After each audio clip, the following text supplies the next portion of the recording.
I discovered that he was a god, he came to me as a poet. And that's the important part.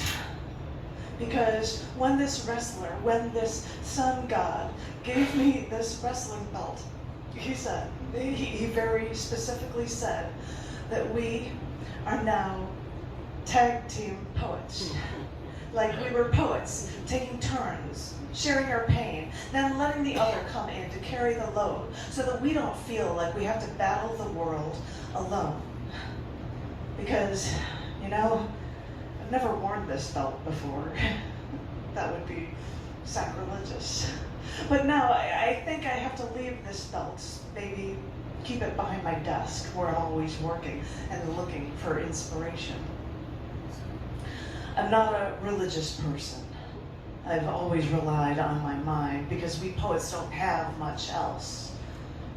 But what I can tell you is that we can all be tired of our hearts breaking with the pain and the anger and the loss. And as I said, I still don't know how much longer I'm going to be stuck in this anger phase.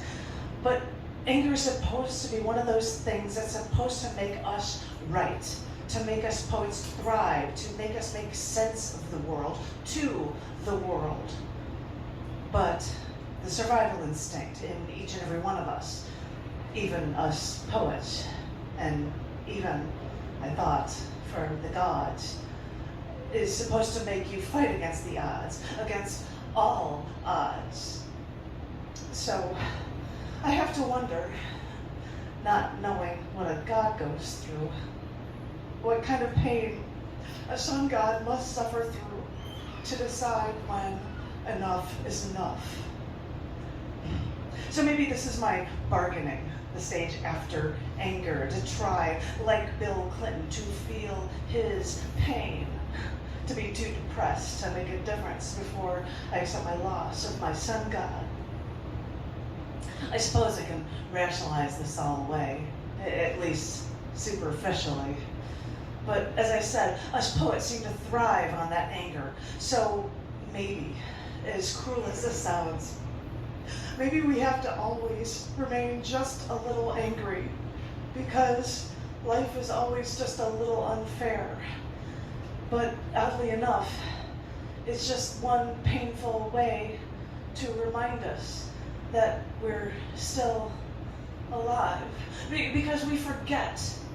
We couldn't see. We didn't know. And there was nothing that we could do. That for so many years, he was dying inside. That's what happens to the sun. Remember your astronomy lessons. Even though this sun god we know and love burns so bright, we have to remember this and brace ourselves for when some stars have to die. Thank you.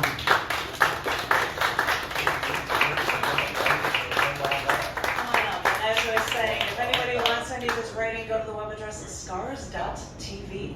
Click on writing, and there's this tab page, search for his name, and there's a ton of it. Because I was on this and I just thought, no, everybody can read it on their own. So thank you so much. Get on up here. Thank you.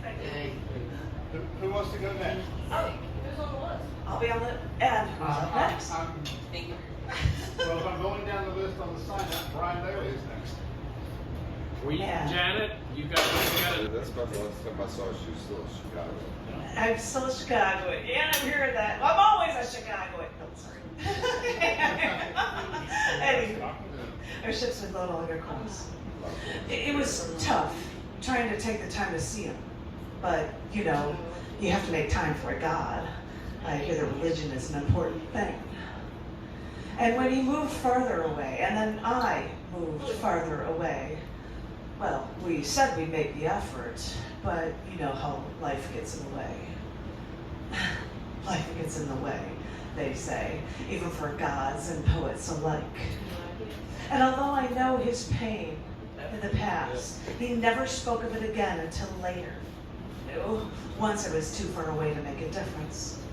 So once, when I was traveling at great lengths when my sun god happened to be closer to me, I contacted him, asked if I could make the trip to see him again, and he was curt.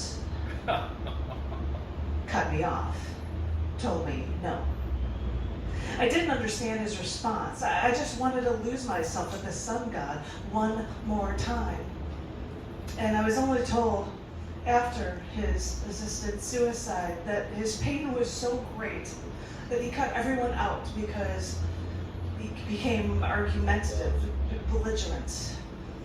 So maybe it's for the best that our ships could not cross one more time if I couldn't help this god and he would inadvertently hurt me in the process. I've been pushing it to the back of my mind, but I've been thinking about this lately, and I can't really get it out of my head anymore. Where is that point, that point of no return? And how does each and every one of us face it without losing our minds or just giving up? Then I wonder how many people have given up and not told anyone. They go through the motions when the pain is not so bad that they literally want to end their life. Then again, maybe some have given up inside without even reaching that breaking point. You see, this is why I try to avoid thinking about all of this. Now that I'm about to cry because of the injustices to my friend, to my poet, to my wrestler, to that sun god that we all, in a way, worship. We all think that in a way that light he gives us will help us give us life. But we forget, we couldn't see, we didn't know, and there was nothing we could do. That for so many years, he was dying inside. But that's what happens to a sun. Remember that in your astronomy class. After all of that energy expulsion and the burning of hydrogen, they eventually run out of power. Just collapse. Some hate to think of the death of a star, but we've learned all about this. We should be prepared. And even though the sun god we know and love burns so bright, we have to remember this and brace ourselves for when some stars have to die. Thank you very much.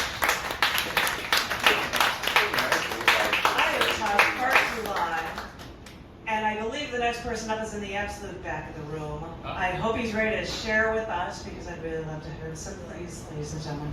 Give it up for Brian Daly.